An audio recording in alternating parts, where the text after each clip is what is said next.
ಬೆಂಗಳೂರಿನ ಖಾಸಗಿ ಕಂಪನಿಯೊಂದರಲ್ಲಿ ಕೆಲಸ ಮಾಡ್ತಾ ಇರುವ ವಿನಯ್ ತೆರಿಗೆ ಉಳಿಸುವುದಕ್ಕೆ ಪಿಪಿಎಫ್ನಲ್ಲಿ ಹೂಡಿಕೆ ಮಾಡ್ತಾರೆ. ಆದರೆ ಇತ್ತೀಚೆಗೆ ಪಿಪಿಎಫ್ನಲ್ಲಿ ಹೂಡಿಕೆ ಮಾಡುವುದಕ್ಕೆ ಅವರಿಗೆ ಮನಸ್ಸಿಲ್ಲ. ಒಂದ್ ಕಡೆ ಹೊಸ ತೆರಿಗೆ ವ್ಯವಸ್ಥೆಯಲ್ಲಿ ಇಂತಹ ಹೂಡಿಕೆಗೆ ಯಾವುದೇ ತೆರಿಗೆ ರಿಯಾಯಿತಿ ಸಿಗೋದಿಲ್ಲ. ಇನ್ನೊಂದು ಕಡೆ ಕಳೆದ 4 ವರ್ಷಗಳಿಂದಾನೂ ಸರ್ಕಾರ ಪಿಪಿಎಫ್ಗೆ ಕೊಡುವ ಬಡ್ಡಿ ದರದಲ್ಲಿ ಏರಿಕೆಯನ್ನು ಮಾಡಿಲ್ಲ. 2020ರಿಂದ ಬಡ್ಡಿ ದರದಲ್ಲಿ ಯಾವುದೇ ಬದಲಾವಣೆಯೂ ಆಗಲಿಲ್ಲ.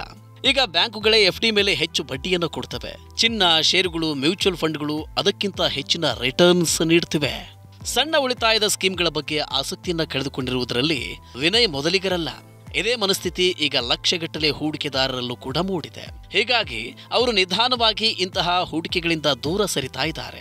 ಜಿಡಿಪಿಯ ಅನುಪಾತಕ್ಕೆ ಹೋಲಿಸಿದರೆ ಸಣ್ಣ ಉಳಿತಾಯ ಸ್ಕೀಮ್ಗಳಲ್ಲಿ ನಿರಂತರವಾಗಿ ಕಡಿಮೆ ಆಗ್ತಾ ಇರುವುದಕ್ಕೆ ಇದೇ ಕಾರಣ. 2020-21ರ ಹಣಕಾಸು ವರ್ಷದ ಅವಧಿಯಲ್ಲಿ ಸಣ್ಣ ಉಳಿತಾಯ ಸ್ಕೀಮ್ಗಳಲ್ಲಿ ಹೂಡಿಕೆ ಮಾಡಿದ ಮೊತ್ತ ಜಿಡಿಪಿಯ 1.54%ಗೆ ಸಮಾನವಾಗಿದೆ. 2021-22ರಲ್ಲಿ 1.42%ಗೆ ಕುಸಿದಿದೆ. 2022-23ರಲ್ಲಿ ಇದು 1.12%ಗೆ ಕುಸಿತ ಕಂಡಿದೆ. ಸರ್ಕಾರವೇ ಈ ಸಣ್ಣ ಉಳಿತಾಯ ಸ್ಕೀಮ್ಗಳಲ್ಲಿನ ಹೂಡಿಕೆಯ ಹಣವನ್ನ ಬಳಸ್ತಾ ಇದ್ರು. ಇದರಲ್ಲಿ ಹೂಡಿಕೆಯ ಮೊತ್ತ ಕುಸಿಯುತ್ತಿದೆ. ಆದರೆ ತೆರಿಗೆ ರಿಯಾಯಿತಿ ಇಲ್ಲದ್ರಿಂದ ಈ ಸಣ್ಣ ಉಳಿತಾಯ ಸ್ಕೀಮ್ಗಳಲ್ಲಿನ ಹೂಡಿಕೆ ಕಡಿಮೆಯಾಗ್ತಾ ಇರುವುದರ ಜೊತೆಗೇನೆ ಹೂಡಿಕೆದಾರರಿಗೆ ಒಂದು ಗೊಂದಲವೂ ಕೂಡ ಕಾಡ್ತಿದೆ.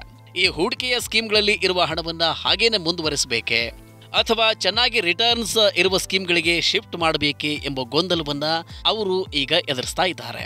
ಚಿನ್ನ, ಷೇರುಗಳು ಮತ್ತು ಮ್ಯೂಚುವಲ್ ಫಂಡ್ಗಳಲ್ಲಿ ಹೆಚ್ಚು ರಿಟರ್ನ್ಸ್ ಇದ್ರೂ ಇವು ಆದಾಯ ತೆರಿಗೆ ವ್ಯಾಪ್ತಿಗೆ ಬರುತ್ತವೆ. ಬ್ಯಾಂಕ್ನಲ್ಲಿ ಇಟ್ಟಿರುವ ಫಿಕ್ಸೆಡ್ ಡೆಪಾಸಿಟ್ಗಳು ಕೂಡ ತೆರಿಗೆಯ ವ್ಯಾಪ್ತಿಗೆ ಒಳಪಡುತ್ತವೆ. ಹೀಗಾಗಿ ಹಣಕಾಸು ಉಳಿತಾಯ ಮಾಡುವವರ ಮೇಲೆ ಬೀಳುವ ಆದಾಯ ತೆರಿಗೆಯ ಹೊರೆಯನ್ನ ಹಣಕಾಸು ಸಚಿವೆ ಕಡಿಮೆ ಮಾಡ್ತಾರೆಯೇ ಎಂಬ ನಿರೀಕ್ಷೆಯನ್ನ ವಿನಯ್ರಂತಹ ಲಕ್ಷಗಟ್ಟಲೆ ಹೂಡಿಕೆದಾರರು ಹೊಂದಿದ್ದಾರೆ. ಹೀಗೆ ಮಾಡಿದ್ರೆ ಉಳಿತಾಯಕ್ಕೆ ಸಿಗುವ ಪ್ರೋತ್ಸಾಹ ಹೆಚ್ಚುವುದಷ್ಟೇ ಅಲ್ಲ, ಸಣ್ಣ ಉಳಿತಾಯ ಸ್ಕೀಮ್ಗಳ ಮೂಲಕ ಸರ್ಕಾರದ ಬಳಿ ಸಂಗ್ರಹ ಆಗುವ ಬಂಡವಾಳವೂ ಕೂಡ ಹೆಚ್ಚುತ್ತೆ.